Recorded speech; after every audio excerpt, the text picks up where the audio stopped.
आणि या संस्थेची या सभेचे अध्यक्ष माननीय मंचावर उपस्थित माननीय श्री जगदाळे साहेब तसेच इतर सर्व माननीय पदाधिकारी आणि आपण माझ्यासमोर बसलेले सर्व शास्त्रीनगर वासीय यांना माझा नमस्कार। आज आपण ही जी सभा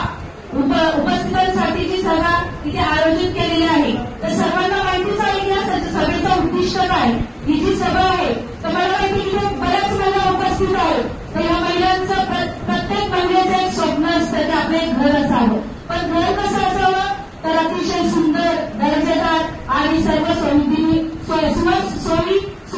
उपयुक्त असं घर असावं। मग ह्या घराचं स्वप्न जे आहे आज आपण घरात राहतोय बरोबर की नाही, सर्वांना माहिती की आपण घरात राहतोय, पण आपण ज्या घरात राहतोय ते खरंच आपल्या स्वप्नात खरं आहे का तर मला तरी वाटतं नाही। म्हणून आज आपण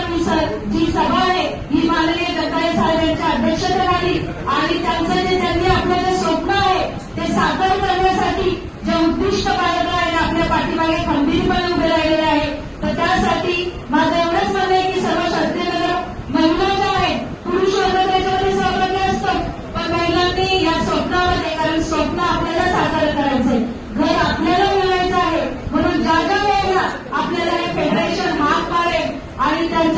वेळेला आपल्याला इथं उपस्थित राहून सहभागी होऊन आपल्या घराचं जे स्वप्न आहे त्यांच्याकडून पूर्ण करून घ्यायचं आहे। कोणत्याही धमकीला कोणत्याही गुलामशाहीला किंवा कशालाही न घाबरता न जुमानता इथे प्रत्येकाने आपल्या घरासाठी उभं राहायचंय। माझं घर ही माझी जबाबदारी आहे की नाही, पण ती जी जबाबदारी आहे ती आपल्याला पूर्ण करायची आहे आणि आपली ही जबाबदारी आहे की आपले स्वप्न आहे आपल्याला पूर्ण करून देण्यासाठी एक खंबीर नेतृत्व आपल्याला मिळालेलं आहे, जे नेतृत्व आपलं स्वप्न पूर्ण करणार आहे। म्हणून सर्वांना एवढीच विनंती आहे की अशाच ज्या सभा आहेत आज जी आपण उपस्थिती दाखवली ती भरघोस संख्येने आहे आणि अशीच उपस्थिती आपल्याला